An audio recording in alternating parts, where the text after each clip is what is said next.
I'm leaving my family. I'm typing this in a mix of fear and nerves. I am the youngest, 22, of 5 kids, M30, M28, F28, twins, and F25. My parents are heavily religious and we live in Utah. Growing up, everything had to be done perfectly. It didn't matter if it was grades, looks, social activities, or even friends. I'm different from my siblings as I was never interested in the maths and science like they were. I've always been the writer, the painter.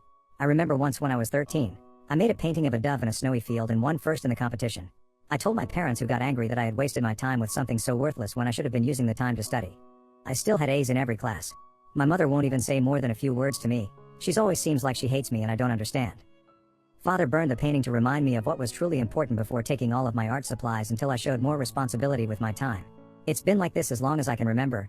I work full-time, and have since I was 15 at McDonald's, dashing every bit of money I could. Father took half my checks as tithing to help teach me what being an adult was like. I applied to several colleges but was told by my parents that they would not be helping me with tuition as they did for my siblings because they thought sending me to college would just be a waste of money. So I got angry. I am so tired of being the black sheep just because I like the arts more than maths and science. And then, I heard them talking when I got up in the middle of the night about the perfect man they'd found who was willing to take me in. Through our church. I am terrified. And so I'm leaving. I've got some money saved up. A good amount, and I'm leaving the country. I found a job that lets me work remote doing freelance design work, and I've had my passport since I was a kid because of our family vacations overseas.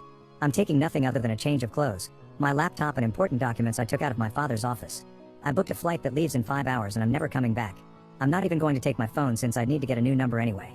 My best friend, God bless her, had been the one booking things and getting everything ready since I couldn't tip off my parents. She's also smuggled some of my more important things I can't take to hold on to from me. She's parking down the street and I'll leave with my smallest suitcase to meet her. I don't know how they'll take this. I'm terrified they'll find a way to drag me back, or track me down. They went to bed over an hour ago, but I'm too anxious to sleep. I don't know if I'll have any updates, but I just hope they don't stop me. Update 2. I'm leaving, left, my family, posted on August 10th, 2023. Wow. So much has been happening lately that it's kept my head on a swivel constantly. I'll start with the good part of the update before moving on to the less happy bits. So, I was advised to remove the location destination from my post. So all I will say is that I'm in South Africa right now and it's amazing. The food is astonishing. And a poster here messaged me to recommend that I try bunny chow, which is actual authentic curry in a bread bowl. It was phenomenal. I got to chatting with one of the hotel staff. She's about my age and we really hit it off. She went with me to a local shopping center to get some new and better clothes. At least I'm used to wearing dresses, so that doesn't faze me, and they're very lightweight and breathable unlike a lot of US dress fabrics. She also told me to always shake out my shoes every morning just in case. I've started apartment hunting, and it's well within my budget. Like super low compared to how sky high it is in the US. It's honestly jaw-dropping. Like $81 for a studio apartment with a loft and kitchenette. So yeah, housing won't be an issue, and it is a bit odd to be house shopping for myself when I've always lived with my parents. Now on to the less pleasant bits. I finally opened the emails, deciding it was best to probably get it over with. My father's email was filled with anger. There is no other way to put it. He said that by taking off irresponsibly like I did cost them the friendship of someone they'd planned on introducing to me. He never admitted that it was the 53-year-old they'd basically sold me to. Father stated that because of the social relations that had been damaged and impacted by my actions, I owe them approximately $85,000 in reparations. He also claims that he will be taking me to court if I don't pay it in full within 30 days and return home, as I obviously cannot be trusted. I plan to ignore that as I believe him to be bluffing.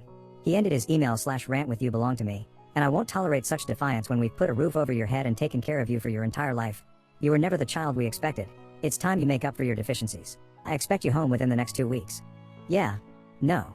My siblings were basically copies of my father's email, admonishing me for throwing the efforts of our parents in their faces before running off like a coward unwilling to face the fallout of my actions. I skimmed them honestly, before just deleting them. It's nothing I didn't expect. However, my sister-in-law, she's married to my eldest brother, sent her own email before asking me not to reply as she would be deleting every sign she sent it from her end. She congratulated me on stepping out on my own and getting away from my parents and their demands. She said that she herself hadn't been strong-willed enough to stand up to her parents when they basically betrothed her to my brother. Which makes sense as I remember that they met and then married within 6 months, and even then I thought that was a bit strange. She pleaded with me not to return, and not to reply. That was it. It was a bit unnerving honestly, as I do believe her, and I'm sad that she is stuck the way she is. The last email was from my best friend. She said that the morning after I flew out, my parents had been on their doorstep demanding to see me. Apparently they believed I was hiding with her. They refused to leave, screaming for me to stop pretending I wasn't there. It caused enough of a scene that the police were called, but they only talked to my parents briefly and let them leave. It really angered my friend, who'd wanted them arrested for threats and trespassing. The police only claimed that there wasn't a pattern of behavior that would warrant them being arrested and charged. Before just leaving. She didn't know when they realized I wasn't there at her house, but they didn't come back, thankfully. However, Word has spread of me fleeing the safety of my parents' home and how they wanted me to return as they were concerned and fearful of what may happen with me out on the streets alone. The church ward has actually done searches of the area trying to find me. I don't know what they'll do from here, but they have no idea I left the country, let alone the state. My friend has no plans to say anything, and neither do I. As far as I'm concerned right now, they can live with that state of wondering for the rest of eternity. I don't think I will renounce my US citizenship, as there may come a day when I need it and it's better to be safe than sorry. But I have full plans to gain dual citizenship as soon as I am able to. That's it for now, no other parts yet. But if anything changes, I'll let you know. I want to thank you all for your comments and private messages. It feels like I've got friends and family on my side, and I cannot tell you how much that means to me. Truly, thank you, all of you. Update 3 posted on August 11th, 2023. So much advice and support from everyone. I cannot thank you all enough. I thought with all the comments and questions I thought I'd answer here and explain what's happened since my last post. Ironically, my use of maths instead of just math comes from my mother, who is British and met my father in England when they were 22. So I do come by it naturally, and my siblings say it that way as well. I thank you for drawing my attention to the TT videos broadcasting my story, though why they changed the name I don't know. I did report them, but we'll have to see if they ever pull the videos down or at least edit them. Second is people questioning why I chose South Africa and Johannesburg of all places because of how dangerous it can be. I do understand the risks, but there is nowhere on this planet that is inherently danger-free. Africa is massive and incredibly diverse. Finding someone would be very difficult, and because those videos got so much attention, I have left Johannesburg sadly. I'm very far though, obviously still in Africa. The area I'm in now is incredibly safe, and came highly recommended by several people. Settling here will be very comfortable and the people are wonderful. I may even attend the university here and get a degree. I haven't replied to the emails, but I have saved them and printed copies and laminating them just in case. I will not be renouncing my US citizenship, and my passport is good for another 8 years. I don't hate religion, regardless of what it is. In my eyes, a person's relationship with God is incredibly personal. If a person connects with him via camping, or walks, long drives, listening to music, acts of service, that's their choice, and it's just as valid in my opinion as sitting in a pew is. Possibly more, as they're honest with themselves instead of just putting on a false facade for the public eye. I plan on ignoring any further emails from my family, other than printing them out just in case. They've made several phone calls to my friend who's had fun with them. The first time your father called yelling that I hand you over, I pretended to be cowed and gave him your location. It took him to a strip club. He came back screaming at how I had embarrassed him. I just hung up on him honestly. She did that each time they called, giving a different location each time. Her favorite was sending my parents to a nudist retreat. My mother passed out apparently. My friend is looking to move and eventually plans to join me, but will jump around a bit so that they don't follow her to me.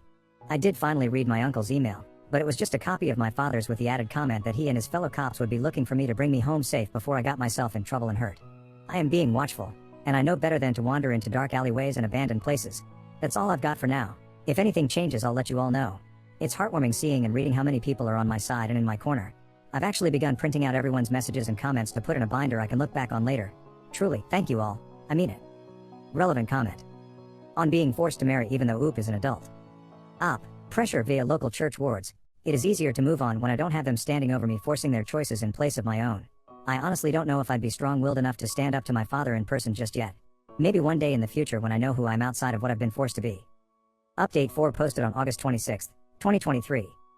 Hello everyone. It's been a while since my last update, and a few things have happened that I was told by my friend that I needed to share since everyone was still clearly rooting for me. I have settled in a bit here, and am now enjoying the fun of paperwork. Oh, so much paperwork. I have secured an apartment, and while it's 2 bedrooms, one is for my friend when she comes to join me. I've made a few acquaintances here locally and am beginning to stand on my own a bit. My biggest challenge has been dealing with feeling uncomfortable because I don't know all of those unspoken rules the way I did in the US. As such, I'm constantly second-guessing myself, but hopefully that will fade with time. So, family. My family has learned I left the state. How they did, I'm not sure. They do, however, seem convinced that I am still in the continental US. My friend works as a cartoonist, and while she doesn't make a large amount of money, she makes more than enough to live comfortably. She's getting ready to leave herself and decided to send my parents a farewell gift. She didn't tell me about this until just a little bit ago. She spent a few hours carefully drawing my parents as they visited each location she sent them to, including their reactions, and all scenes were ended with the phrase "Abbott, Abbott, Abbott, that's all folks." Sadly, while I've never seen Looney Tunes, as she named it, she said she portrayed my dad as similar to a coyote?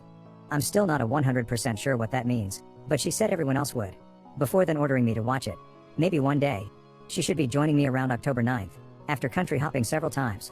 All the things she hasn't sold are in a secured storage unit, including the things she's been holding for me.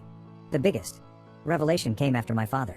Well, he had a meltdown apparently after I never responded to him. He got into a fight with my mother in church, and many things were said. Among those, according to several, that my mother had cheated on my father, which, well, led to me, which is why she never liked me, I guess, as I just reminded her of her mistakes. My father took her back in spite of that. But well, there it is. It caused a big stir in the ward, and meetings were held, though I obviously don't know what was said or done. I may never know, honestly. I am trying to move on and am even contemplating getting a tattoo. Part of me really wants to, while another points out that if I change enough and father finds me, he won't want me then. That's all really for now. I'm not sure if I'll have anything else to share, but if anything happens I'll let you all know.